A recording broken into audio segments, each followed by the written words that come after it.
الحمد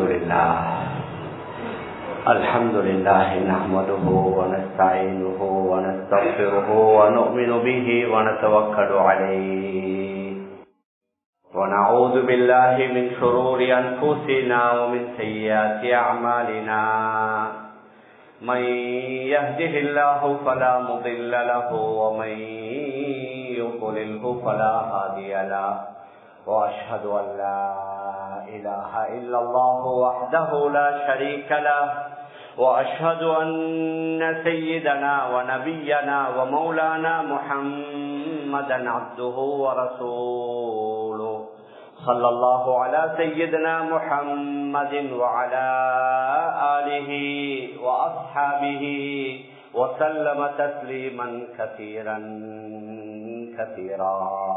وقد قال الله سبحانه وتعالى في محكمه التنزيل والفرقان المجيد بعد أعوذ بالله من الشيطان الرجيم بسم الله الرحمن الرحيم قد أفلح من زكاها وخاب من دساها وقال النبي عليه الصلاة والسلام إن هذه القلوب تفزع كما يفزع الحديد إذا أصابه الماء قيل وما جلاؤها يا رسول الله قال كثرة ذكر الموت وكثرة تلاوة القرآن صدق رسول الله صلى الله عليه وسلم அளவற்ற அருளாளனும் நிகரற்ற அன்புடையோனுமாகிய எல்லாம் வல்ல அல்லாஹு சுப்ஹானஹு வ தஆலா அவனுக்கு அனைத்து புகழும் உரித்தாகுக.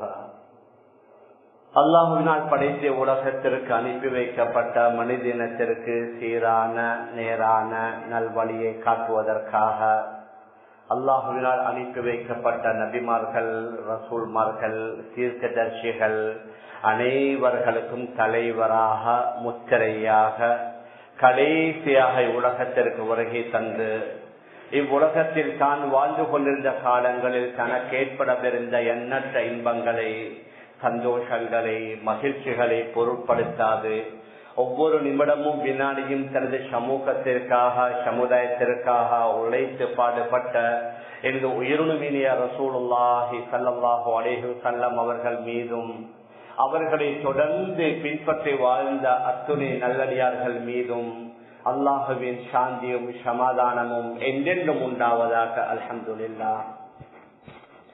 கணேசருக்குரிய பெரியார்களே, அன்பிற்குரிய கனவான்களே, சகோதரர்களே, புனிதமான ரமதானுடைய மாதத்தை அடைய இன்னும் 2 வாரங்கள் தான் இருக்குகின்றன. அதனால உலகளாவிய இஸ்லாமியர்கள் கடந்த வருடங்களை விட இந்த வருடம் இன்ஷா அல்லாஹ் கூடுதலாக புனிதமான ரமதானுடைய மாதத்தை நல்ல அமல்களை கொண்டு, வணக்கங்களை கொண்டு, அல்லாஹுக்கு விருப்பமான நல்ல பல பணிகளை கொண்டு ஹயாத்தாக்க வேண்டும்.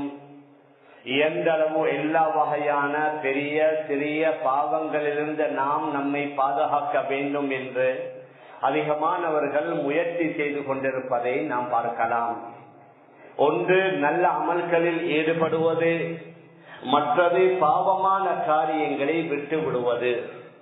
எங்களில் அநேகமானவர்கள் பாவம் என்றால் பொய் பேசுவது, ஏமாற்றுவது, மோசடி செய்வது, விபச்சாரம், மதுபானம், போதை, இது போன்ற இன்னொரு பல பாவங்கள், அவைகளிலிருந்து நாம் நம்மை பாதுகாத்துக் கொள்ள வேண்டும் என்று நினைக்கின்றோம். ஆனால் இன்னும் நம்முடைய சிந்தனையில் வராத சில பாவங்கள் இருக்குகின்றன. பாவங்களை 2ஆக பிரிக்கலாம். ஒன்று வெளிரங்கமான பாவம், மற்றொன்று உள்ரங்கமான பாவம். குர்ஆன் அல்லாஹ் கூறும் பொழுது 2 வகையான பாவங்களையும் நீங்கள் விட்டு விடுங்கள்.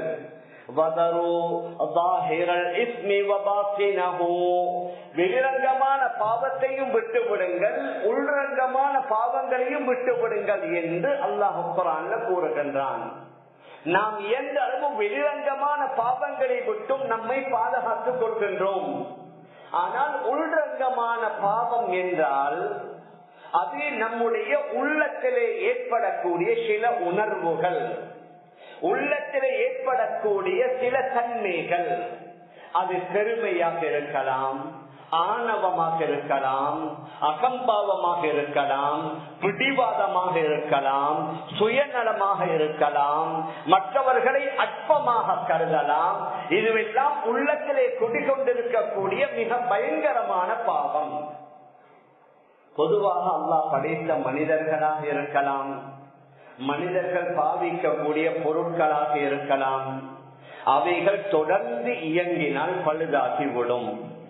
நாம் பார்க்கலாம், நம்முடைய வயது செல்ல செல்ல உடம்பிலே நம்முடைய அங்க அவயவங்களில் எக்கச்சக்கமான நோய்கள், ஏன் ஒவ்வொரு உறுப்புகள் பழுதாகி கொண்டிருப்பதை நாம் பார்க்கலாம். உறுப்புகளுக்கும் நாம் வைத்தியம் செய்கிறோம், உடலுக்கும் நாம் வைத்தியம் செய்கிறோம். நம்முடைய உடலை சுத்தமாக வைப்பதற்காக வேண்டி நம்முடைய ஆடைகளையும் கிளீன் பண்ணுகின்றோம். நாம் நம்முடைய வாகனங்களை அடிக்கடி சேவிங் பண்ணுகின்றோம். நாம் யூஸ் பண்ணுகின்ற மொபைல் போன், கம்ப்யூட்டர்களை வைரஸிலிருந்து நாம் பாதுகாக்குகின்றோம். நம்முடைய வீடுகளை, நம்முடைய ஆபீஸ்களை அடிக்கடி மெயின்டைன் பண்ணி அதை கிளீனாக வைத்துக் கொள்கின்றோம். இவைகளை மெயின்டைன் பண்ணாமல் சுத்தப்படுத்தாமல் வைத்தாலும் பெரிய ஆபத்து இல்லை. ஆனால் கல்வை, உள்ளத்தை சுத்தப்படுத்தாமல் இருப்பதன் மூலமாக ஏற்படக்கூடிய ஆபத்துகள் பன்மடங்கு அதிகமானது. அந்த உளச்சுத்தத்திற்கு தான் குர்ஆன்ல தஸ்கியத்துன் நஃப்ஸ் என்று கூறப்படுகின்றது. ஹதரத் ரசூலுல்லாஹி ஸல்லல்லாஹு அலைஹி வஸல்லம் அவர்களை அல்லாஹ் நபியாக அனுப்பிய நேரத்தில் மிக முக்கியமான 3 பணிகளை கொடுத்ததாக குர்ஆன்ல கூறுகின்றான். நாம் எதையுமே விரிவாக பேச நேரமில்லை. இப்பயே 12:45. நான் இப்பொழுதுதான் சப்ஜெக்டை ஆரம்பிக்குகின்றோம். 12:45 கிட்டத்தட்ட ஆகிவிட்டது. நபி அவர்களுக்கு 3 மிக முக்கியமான பணிகள் குர்ஆன்ல அல்லாஹ் மிக தெளிவாக கூறுகின்றான். ஹுவல்லதி பஅஸ பில் உம்மீன ரசூலம் மின்ஹும் யத்லூ அலைஹிம் ஆயாத்திஹி வ யுஸக்கீஹிம் வ யுஅல்லிமுஹுமுல் கிதாப வல் ஹிக்மா. எழுத வாசிக்க தெரியாதவர்களிலிருந்தே அந்த நபியை நாம் அனுப்பி வைத்தோம். அவர்கள் செய்த மிக முக்கியமான 3 பணிகள். அல்லாஹ்வுடைய அத்தாட்சிகளை, குர்ஆனுடைய வசனங்களை அந்த மக்களுக்கு ஓதி காட்டுவார்கள். அவர்களை தூய்மைப்படுத்துவார்கள். அவர்களுக்கு குர்ஆனையும் தன்னுடைய போதனைகளையும் சொல்லிக் கொடுப்பார்கள். இந்த 3இல் 2வது தான் தஸ்கியத்துன் நஃப்ஸ், உளச்சுத்தம். மனிதனுடைய உள்ளம் சீராகி விட்டது என்றால் அந்த உள்ளத்தை தாங்கியிருக்கக்கூடிய உடல் சீராகிவிடும். உடல் சீராகி விட்டது என்றால் அந்த உடலால வெளியாகக்கூடிய எல்லா செயல்களும் சீராகிவிடும். நபி அவர்களுடைய மிக தெளிவான ஹதீஸ், அலா இன்ன ஃபில் ஜஸதி லமுதுஹா, உங்களோட உடம்புல ஒரு மாமிச பிண்டம், ஒரு சதை துண்டு இருக்குகின்றது. இதா ஸலுஹத் ஸலுஹத் ஸாயிருல் ஜஸத், அது சீராகி விட்டது என்றால் முழு உடலும் சீராகும். இதா ஃபஸதத் ஃபஸதத் ஸாயிருல் ஜஸத், அது சீர்கெட்டு விட்டது என்றால் முழு உடம்பும் கெட்டு போய்விடும். அலா வஹியல் கல்ப், அதுதான் உள்ளம் என்று நபி அவர்கள் சொன்னதோடு நிறுத்திக் கொள்ளாமல் நபி அவர்களை கூட அல்லாஹ் பரிசுத்தப்படுத்தினான். ஒன்று, பல கட்டங்களில் குர்ஆனின் மூலமாக, வஹ்யின் மூலமாக நபி அவர்களுக்கு அல்லாஹ் வழிகாட்டினான். நபிமார்களுக்கெல்லாம் தலைவர், ரசூல்மார்களுக்கெல்லாம் தலைவர், மனிதர்களில் புனிதர் என்றாலும் சில நேரங்களில் கொஞ்சம் முன்ன பின்ன நடந்து விட்டது என்றால் வஹ்யின் மூலமாக பல கட்டங்களில் நபி அவர்களுக்கு அல்லாஹ் வழிகாட்டி இருக்கின்றான். இன்னும் ஒரு முறையில நபியுடைய ஹார்ட்டையே, நபியுடைய கல்வே வெளியில் எடுக்கப்பட்டிருக்கின்றது 2 கட்டங்களில். ஒன்று, ஹலீமா சாதியா ரலியல்லாஹு அன்ஹா அவர்கள்ட்ட பால் குடித்துக் கொண்டிருக்கிற அந்த வேளையில 2.5 வயதுடைய நேரத்துல ஹஜ்ரத் ஜிப்ரீல் அலைஹி ஸலாத்து வஸலாம் வந்து நபி அவர்களை அழைத்துக் கொண்டு போய் ஜம்சம் கிணற்றுக்கு பக்கத்துல நபியுடைய நெஞ்சை பிளந்து அவர்களுடைய ஹார்ட், அவர்களுடைய கல்வை வெளியிலே எடுத்து அதுல சின்ன ஒரு சதை துண்டு மாதிரி இருந்தது. சொன்னார்கள், இது ஷைத்தானுடைய பங்குன்னு சொல்லி அதை வெளியில எடுக்க வைத்து விட்டு மீண்டும் ஈமான் ஹிக்மாவை அந்த கல்விலே நிரப்பி அதற்கு பின்னால தேய்த்து அநேகமாக ஹதரத் அனஸ் அல்லது ஜாபிர் ரலியல்லாஹு அன்ஹு கூறுவார்கள், நபியுடைய நெஞ்சில அந்த ஆபரேஷன் செஞ்ச அடையாளத்தை கூட நான் கண்டிருக்கிறேன் என்று கூறுவார்கள். மத்த கட்டம் தான் மிஅராஜுக்கு போன நேரத்துல, அதுவும் அதே ஜம்சமுடைய கிணற்றுக்கு பக்கத்துல அவர்களுக்கு ஒரு தங்க தட்டு கொண்டு வந்து வைக்கப்பட்டு அவர்களுடைய கல்பு அது வெளியில எடுக்கப்பட்டு ஜம்சம் நீரால் அது கழுகப்பட்டு மீண்டும் அதை அவர்களுடைய நெஞ்சிலே வைக்கப்பட்டதாக சஹீஹான ஹதீஸ்ல பதிவு செய்யப்பட்டிருக்கிறது.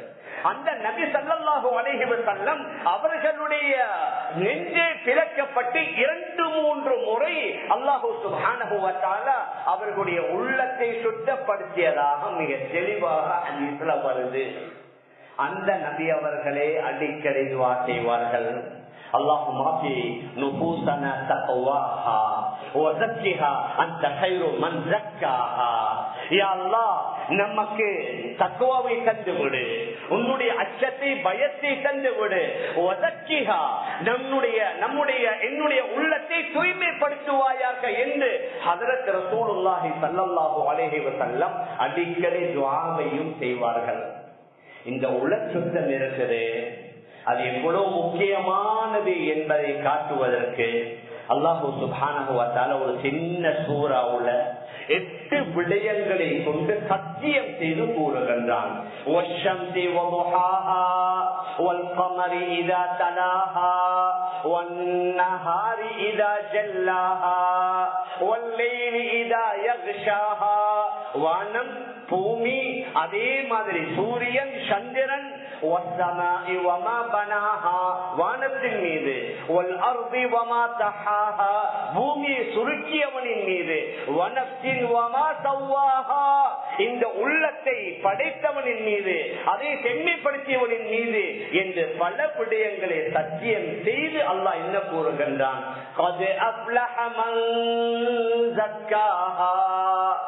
யாரும் உள்ளத்தை தூய்மைப்படுத்தி விட்டாரோ அவர் வெற்றி பெற்று விட்டார். எவர் அதை தூய்மைப்படுத்தாமல் விட்டு விட்டாரோ அவர் நஷ்டமடைந்து விட்டார். 8 விடயங்களை கொண்டு அல்லாஹ் சத்தியம் செய்து கூறுகின்றான். இந்த உள்ளம் துருப்பிடித்து விடும், இந்த உள்ளத்தில் அழுக்குகள் நிறைந்து விடும்.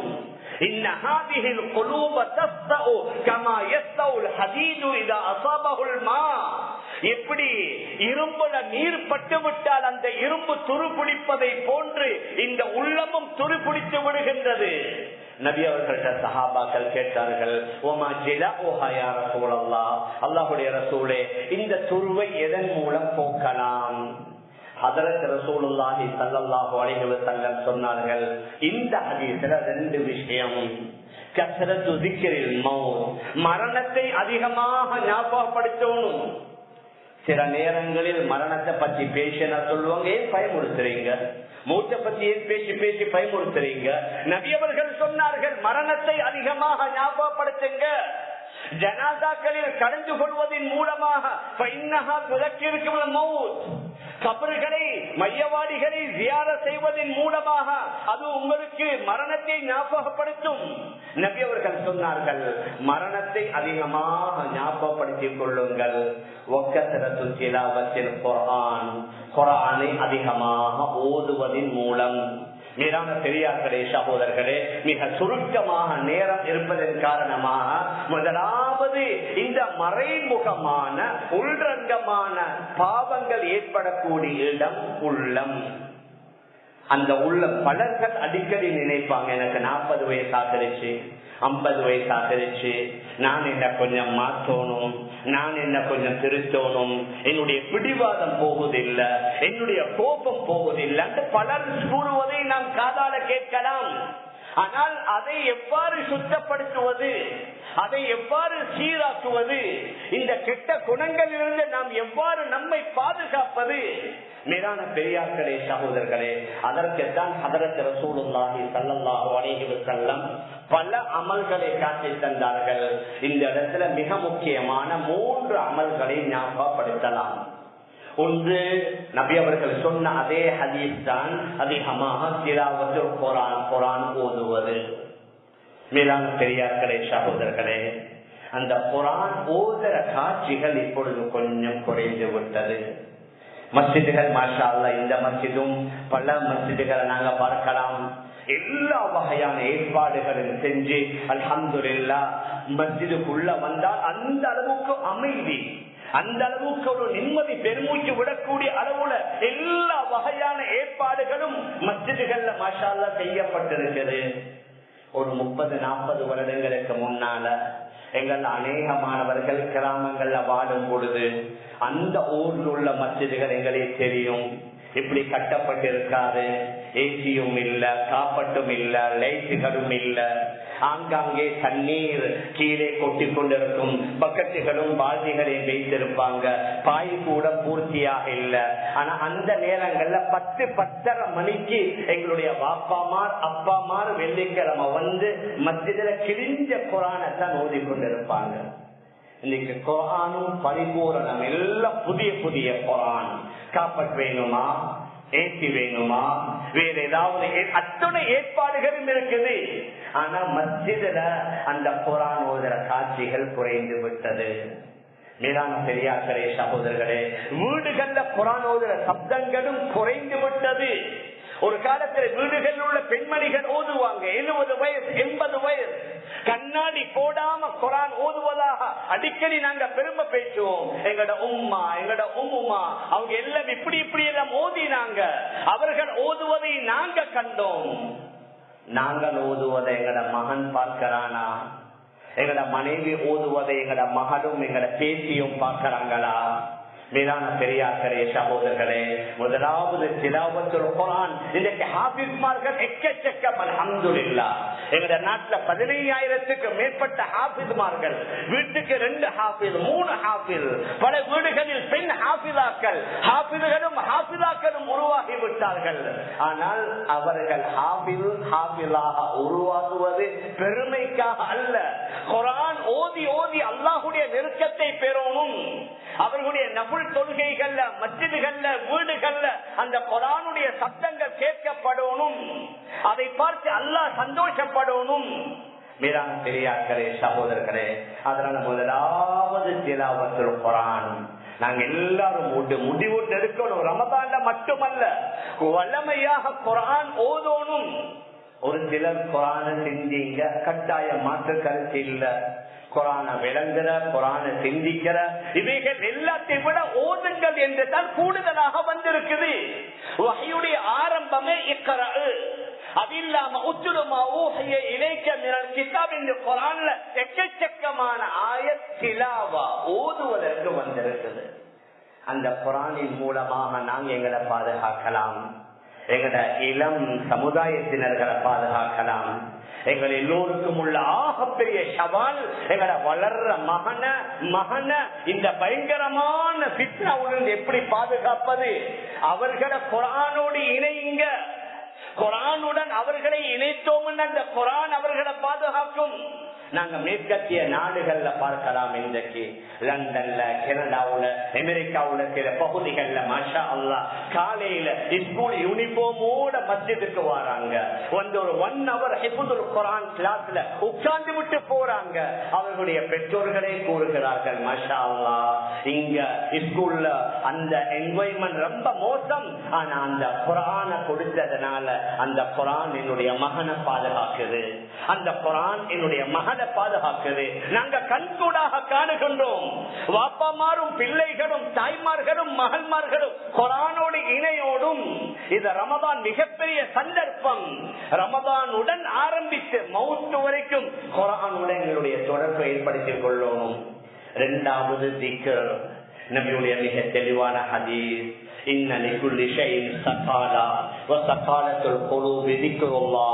ஒவ்வொரு பொருளுக்கும் துரு பிடிக்கிற தன்மை இருக்குது. உள்ளத்துடைய துருவை நீக்கக்கூடியது திக்ர். அந்த திக்ரும் குறைந்து விட்டது. ஒரு காலத்துல நாங்க பார்க்கலாம் வெள்ளிக்கிழமை இரவுகள் என்று சொல்லி சில ராத்தீபுகள் என்று சொல்லி அங்க சத்தமாகவோ கூட்டாகவோ திக்ருகள் செய்வாங்க. பின்னால பேச்சு பேசப்பட்டது, இப்படி சத்தமா கூட்டா செய்யற திக்ர் அது விதாத்து அப்படி இப்படின்னு பேச்சு வந்து இப்ப சத்தமாகவும் இல்ல ரகசியமாகவும் இல்ல. மேலான பெரியார்களே சகோதரர்களே, திக்ரை பற்றி எக்கச்சக்கமான ஆயத்துகள் குர்ஆன்ல யா அய்யுஹல்லதீன ஆமனு ذكرுல்லாஹ ذிக்ரன் கஸீரா வஸப்பிஹூஹு புக்ரத்தன் வஅஸீலா. ஈமான் கொண்டவர்களே, அதிகமாக அல்லாஹ்வை ஞாபகம் செய்யுங்கள், காலையிலும் மாலையிலும் அவனை ஞாபகம் செய்யுங்க. ஃபைதா கதைதுமுஸ் ஸலாத் ஃபذ்குருல்லாஹ கியாமன் வகுஊதன் வஅலா ஜுனூபிக்கும். தொழுகையை முடித்து விட்டீர்கள் என்றால் நின்ற நிலையில உட்கார்ந்த இருப்பில படுத்த படுக்கையில அல்லாஹ்வை ஞாபகம் செய்யுங்க. திக்ர் செய்ய வுது தேவையில்லை. ஜனாபத்துடைய குளிப்பு கடமையாக இருந்தாலும் திக்ர் செய்யலாம். உடல் சுத்தம், உடை சுத்தம், இடம் சுத்தம் தேவையில்லை. கிப்லாவை முன்னோக்க வேண்டிய தேவையில்லை. வுதுவோடு இருக்கணும் என்ற எந்த தேவையும் இல்லை. எல்லா நேரங்களில் எல்லா கட்டங்களில் கான நபி ஸல்லல்லாஹு அலைஹி வஸல்லம் யذ்குருல்லாஹ, நபி அவர்கள் அதிகமாக அல்லாஹ்வை ஞாபகம் செய்வார்கள் என்று ஹதீஸ் ஷரீஃப்ல வந்திருக்கிறது. மேலான பெரியார்களே சகோதரர்களே, இந்த அல்லாஹுடைய திக்ரை விட்டதனால தான் ஷைத்தான் எங்களோட சேர்ந்திருக்கிறான். குர்ஆன்ல மிக தெளிவாக அல்லாஹ் கூறுகின்றான், وَمَن يَعْشُ عَن ذِكْرِ الرَّحْمَنِ وَمَن يَعْشُ عَن ذِكْرِ الرَّحْمَنِ نُقَيِّضْ لَهُ شَيْطَانًا فَهُوَ لَهُ قَرِينٌ.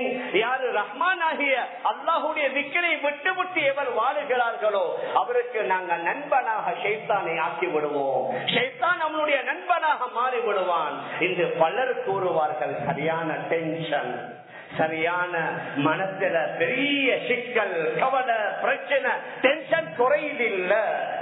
குர்ஆன்ல அல்லாஹ் கூறுகின்றான், அலா பிதிக்ரில்லாஹி தத்மஇன்னுல் குலூப். அல்லாஹ்வை திக்ர் செய்து பாருங்க, உங்களோட உள்ளத்துல உள்ள டென்ஷன் நீங்கும், உங்களோட உள்ளத்தில் உள்ள பிரச்சனைகள் நீங்கும், உள்ளத்துல அமைதி, உள்ளத்துல நிம்மதி ஏற்படும் என்று அல்லாஹ்வே குர்ஆன்ல கூறுகின்றான். மேலான பெரியார்களே, அன்பிற்குரிய கணவான்களே, சகோதரர்களே, அதனால நாங்க எங்களை வழக்கப்படுத்திக் கொள்ளணும். தொழுகைக்கு முன்னாலேயோ பின்னாலேயோ செல்ற அந்த 33 தடவையோட போதுமாக்கி கொள்றல்ல, இன்னும் கூடுதலாக நாங்க ஒவ்வொரு நாளும் ஏதாவது ஒரு சந்தர்ப்பத்தை ஏற்படுத்தி அந்த திக்ரை நாங்க பழக்கமாக்கி கொண்டோம் என்றால் திக்ரின் மூலமாக கல்புகள் சுத்தமாகும்.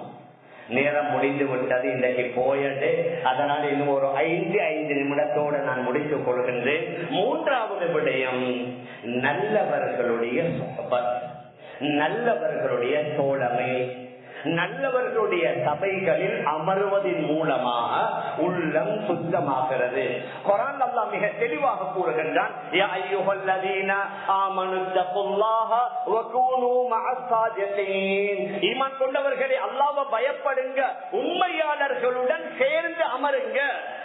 நல்லவர்களுடைய உலமாக்களுடைய அல்லாஹ்வுக்கு நெருக்கமான நல்ல மனிதர்களுடைய சபையில அமருவதன் மூலமாக உள்ளம் சுத்தமாகிறது.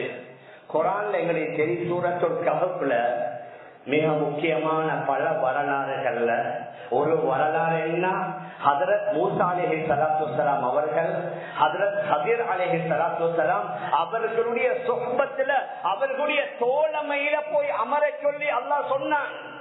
வேற வழியில ஹஜ்ரத் ஹிர் அலைஹிஸ்ஸலாத்து வஸ்ஸலாம் அவர்கள்ட்ட சில கல்வி ஞானங்களை படித்திருக்கலாம், ஆனா இல்ல, நீங்க பிரயாணம் செய்து கடல் பிரயாணம் செய்து ஹிர் அலைஹிஸ்ஸலாத்து வஸ்ஸலாம் அவர்களை தேடி அவர்களுடைய சுஹ்பத்துல தோழமையில அமர்ந்து படிக்கணும்.